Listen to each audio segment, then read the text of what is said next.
Mario has came a long way from all of his games, from taking 3D and 2D adventures, but most of the attention goes to Mario's newer games like Mario Wonder and Mario Odyssey.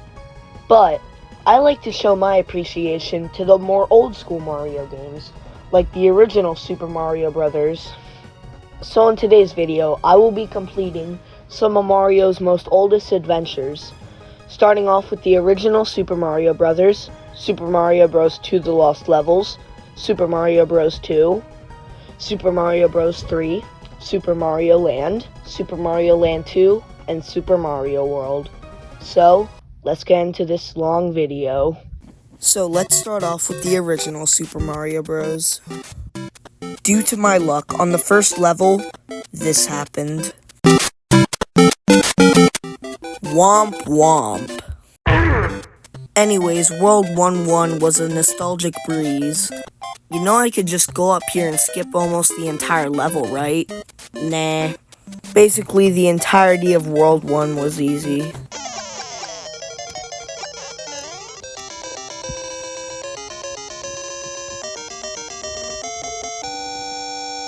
Put a fucking sock in it, Toad.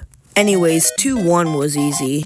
2-2 was just your average water level. 2-3 was questionable, but easy.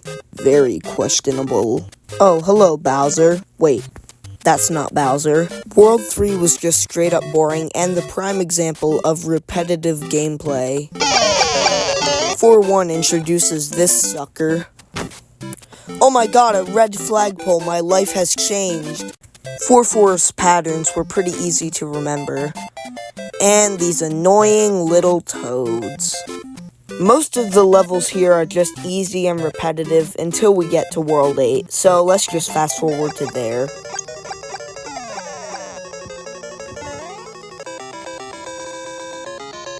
Oh look, we're already here. 8-1 wasn't really that hard considering I've played this level probably like 50 times.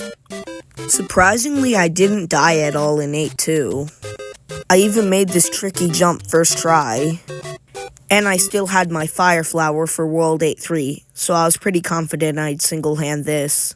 And I actually did. Until... Nah, I'm kidding.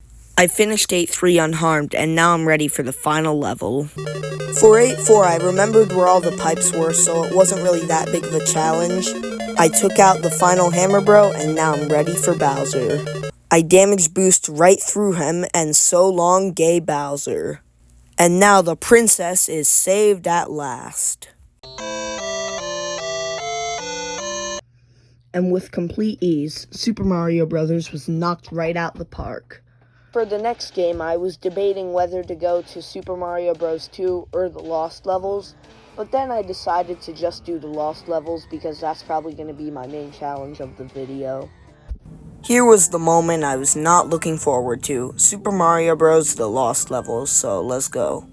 Ooh, look, a new power-up. Here's the twist, it hurts you. Well, the first few levels of the game isn't really that bad. It really starts in World 2-2.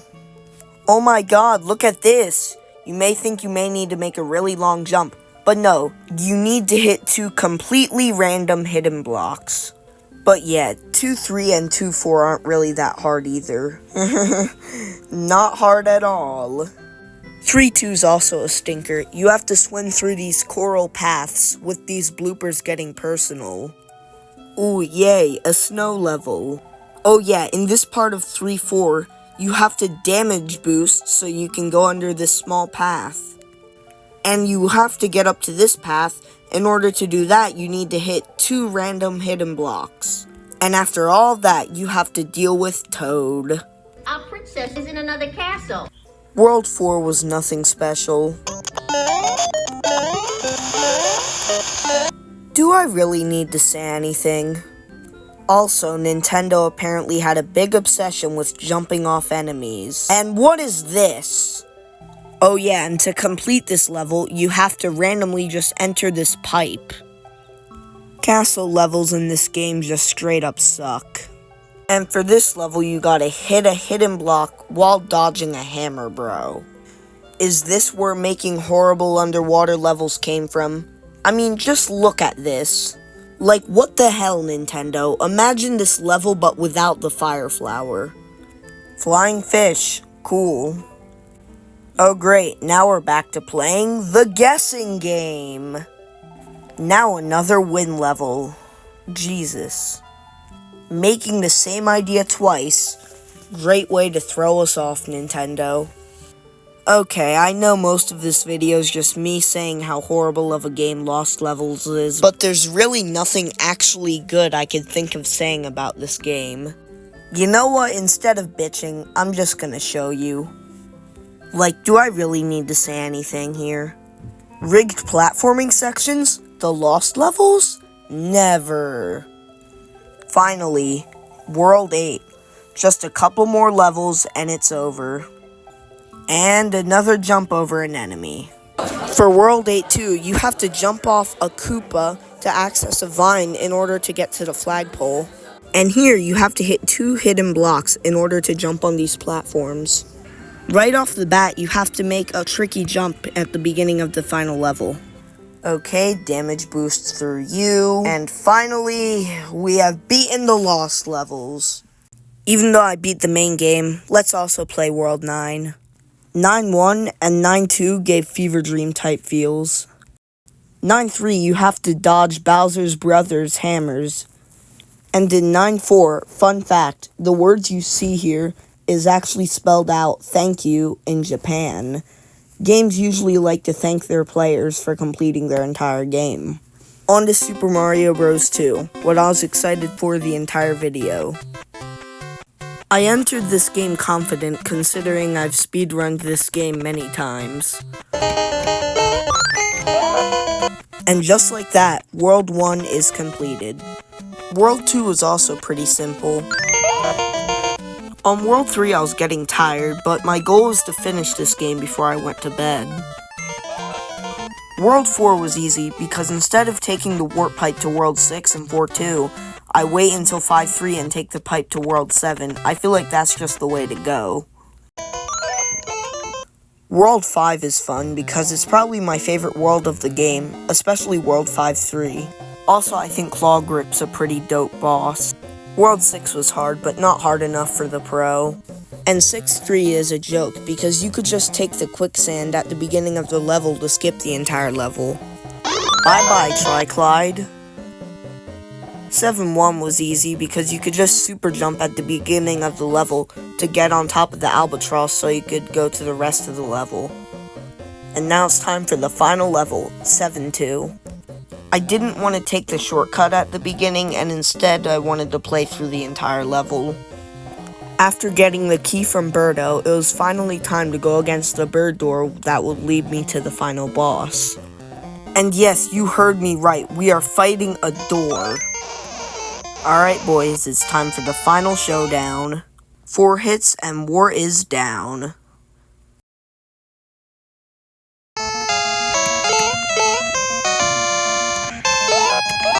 SMB2 is now completed.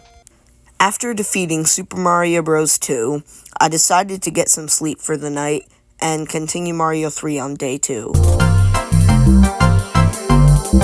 Now, Mario 3 is also a game I really enjoy, so I was pretty excited to start this one up. World 1 is just as how you would expect it, nostalgic and easy. World 2 is what you would imagine, a desert. Wait. Okay, there we go, a desert. And just like that, World 2 is completed. World 3 once sucked, of course, because it was an underwater level. But really, nothing in the water world I would say would be difficult. Frog Mario. World 4 was awesome. I mean, what else is there to say? I mean, it's Giant Land. Bum bum bum bum bum bum bum bum. Shut up! World 5 was getting harder, but not hard enough. I only have a few clips of World 6, so... Cool concept, but these pipe levels are really not my thing.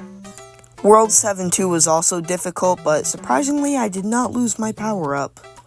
Hey, here's that one level we see all over Mario Maker. Probably one of the most annoying levels of the game. And just like that, World 7 has been completed. Really, Bowser? You just had to? World 8-1 tank was easier than you'd think. Now this is a challenge. Thankfully, I found a super leaf in one of these little levels. A side-scrolling airship, the last we needed. The second level of the Dark World was also not that bad. The fortress is easy if you know what you're doing. What do I need to say? It's the one and only super tank. Time to take on the final level. Fly over the Bowser statues, go up and down, up and down. Okay, you probably get it. Over some more Bowser statues, dodge Bowser's fire, and oh, hello Bowser.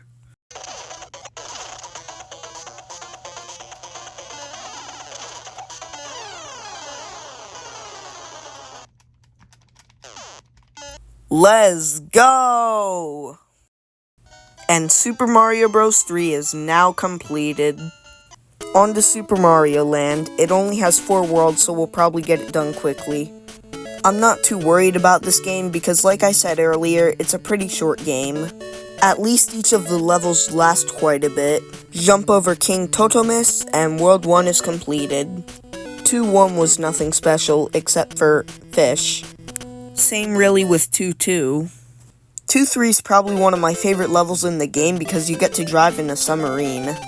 Go under Yarian, break these blocks, and the level is completed. 3-1 is the home to the Moais. 3-2 introduces these two annoying pests. I mean, literally, they're pests. Damage boost through Hayoi Hoi. Oh, hell nah! 4-2 surprisingly was nothing that hard.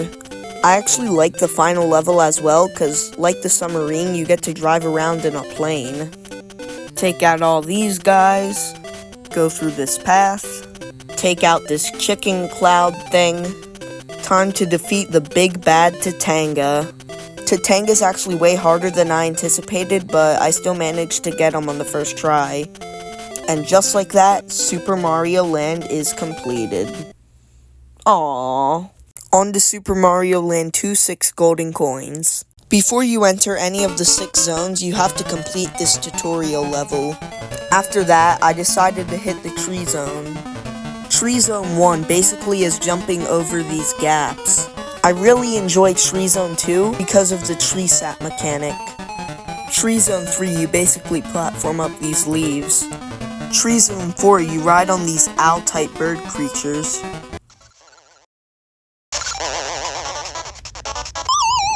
And just like that, Tree Zone is now completed. Next up, I chose the Mario Zone. The first level has you platforming on these gears. Yes, what you're seeing is real. This level is literally in Mario's crotch. Nothing's wrong with this level at all. In Mario Zone 3, you ride across these claw machine things. Who remembers NMB blocks when Nintendo tried competing with Lego but instead got sued? The pigs, to be honest, aren't really that hard.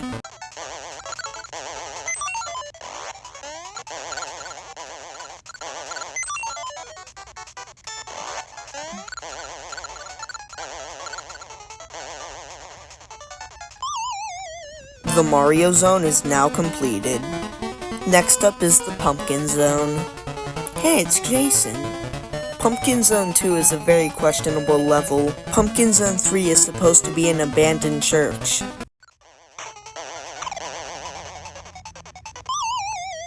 Pumpkin Zone is now completed. The Micro Zone surprisingly was nothing special. The Micro Zone is now completed. Okay, so let's get eaten by this giant turtle and enter the Turtle Zone. I just wanted to get this over quickly because I hate water levels. Turtle Zone 2 is unique though because it takes place in a submarine. Turtle Zone 3 literally takes place in a whale's stomach.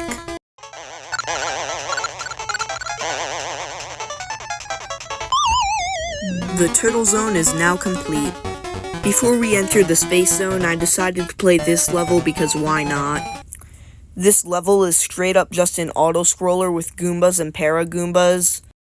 People who've played this game know in order to get to the Space Zone, you gotta complete this level first. Space Zone 1 introduces a gravity mechanic, and basically Space Zone 2 is an annoying auto-scrolling underwater level. The Space Zone is now completed. Now we have all 6 coins and can enter the castle. The level starts off not so hard.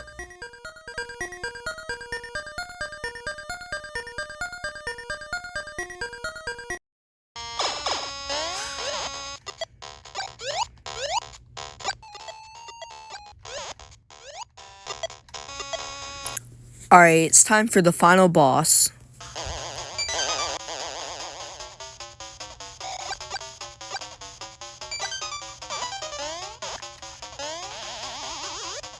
Now we gotta take out Bunny Wario.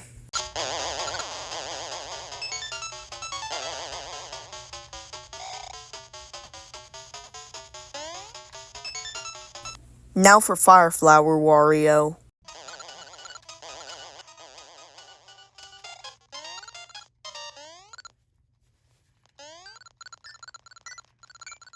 Now we have to fight Baby Wario. Nah, imagine though.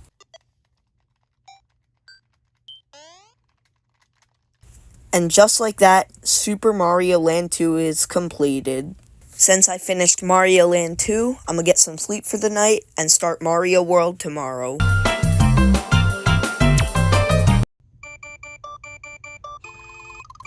Alright, Super Mario World, let's go.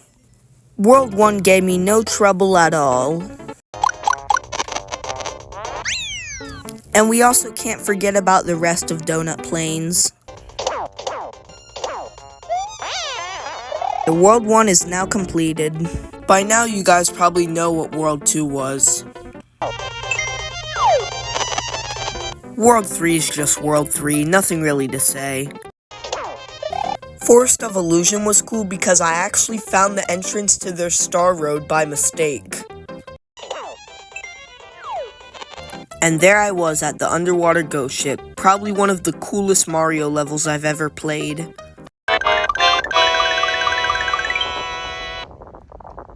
Okay, that was just too cool not to show.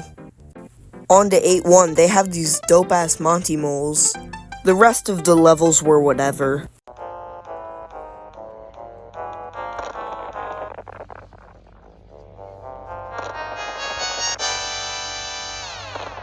And there he was. I really liked the Bowser fight because you gotta chuck these Mega Koopas up at him.